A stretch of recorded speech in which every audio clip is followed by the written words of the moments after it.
I'm holding a VHS copy of one of my favorite comedies of the 80s, Real Genius, starring MacGruber's arch enemy and former door, the Iceman himself, Val Kilmer. I didn't want you guys to think I was stuffy, you know, no fun. All brain, no penis. The star of Sex and the City, a young Sarah Jessica Parker. Wait, that was a dude? How do you mean? Nakatomi reporter and Anders Holmvik's dad, former EPA lawyer, William Atherton. What are you looking at? You're laborers. You're supposed to be laboring. That's what you get for not having an education.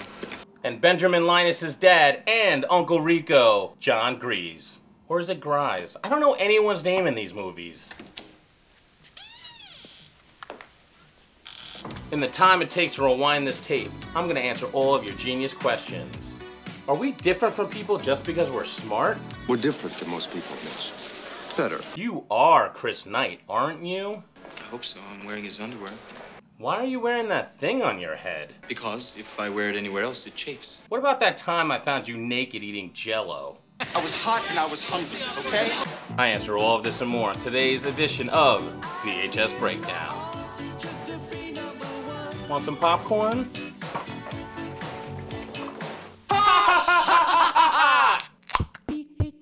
I'm Miguel Jose. I own a ton of movies, but they're all on VHS. No one wants to buy them. I can't even give them away. So I'm gonna watch these films and break them down one last time.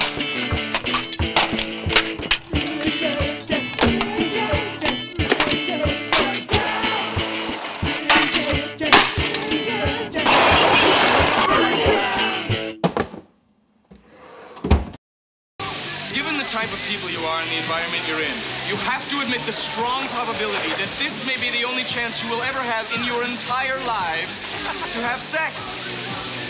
So I just watched the tape, and I gotta say, for an 80s comedy, this movie is pretty f***ed up.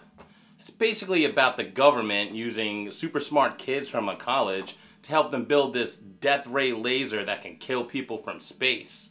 The movie starts with Mitch winning the science fair at his high school. Although his win's really not that impressive considering some of those kids can't even spell laboratory right. Most people remember this movie because Val Kilmer is the money. He plays the super smart and obnoxious, charming Chris Knight. Don't you know that eating that stuff can give you very large breasts? Oh my God! I'm too late. But as great as he is, this movie's not about Val Kilmer. It's about a young 15-year-old Mitch who older women are constantly trying to rape. Taylor? We start with Jordan, who's the wacky, high-energy love interest of Mitch. I'm not gay! But we all remember her as Gilbert Lowe's girlfriend from Revenge of the Nerds. She's not that kind of a girl, Booger. Why, does she have a penis? Her and Mitch flirt the entire movie. But she's 19 years old! I'm 19 and I'm brilliant and I'm hyperkinetic! And he's only 15! I'm 15. That's statutory rape! Apparently, statutory rape was legal in the 80s, but the fact that she wants him to meet her parents right away... Are you gonna take me home to meet your parents? What the F? You're gonna rape him and make him meet your parents? That's the worst! But that's not even the creepiest rape of the movie. That's such a funny line. But that's not even the creepiest rape in the movie. There's an entire side story of some woman, Cheryl, who's all about banging the top 10 smartest minds in the country. Well, you certainly don't act like one of the top 10 minds of America. Really? How many of them have you met? 7. And this includes Mitch. And in fact, when she meets him, she tells him not only is she dying to have sex with him, she's been waiting 3 years to do so. I've been waiting 3 years for this. For what? For you to be old enough. For what? For this. Boo! Rape! 3 years! That means he was 12! He was a goddamn tween, for crying out loud! She had to hold off and wait. She had to patiently wait 3 years till he was 15 when apparently it's okay to f***ing statutory rape someone! So we've got a 15-year-old Mitch getting hit on by a 19-year-old girl, and he's getting hit on by an older blonde woman. A woman. You know, she was adult. It's like he's going right from the rape frying pan into the rape fire. But this movie isn't all government-sponsored murder and rape attempts. Well, I didn't know. There's also the uber nerd Kent, who's a great 80s bag of douche. Oh, ha, ha, ha. But the real bad guy of the film is Walter Peck himself, William Atherton. That's popcorn. Yes, sir, I know. Get it away from me. I can't stand popcorn. I hate popcorn. Come on, put it over there. Another guy I have to mention in this film who makes a surprise appearance is the bad guy from Karate Kid 2, Chosen.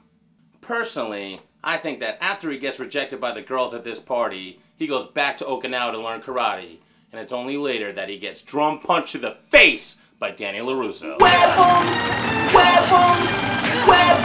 But we get to the end, they shoot the laser at Dr. Hathaway's house to set off all the popcorn, and Laszlo marries that pedophile. I've been looking for him for 10 years. And all of this takes place to Tears for Fears' Everybody Wants to Rule the World, which is personally one of my favorite songs of all time. Although about that scene, did you know it took a popcorn machine making nothing but popcorn for 3 months straight? There was none of that CGI garbage. This was real 80s magic, son. Well, looks like we're out of time.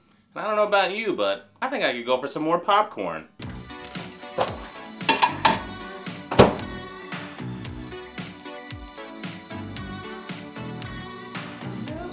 Holy shut it off!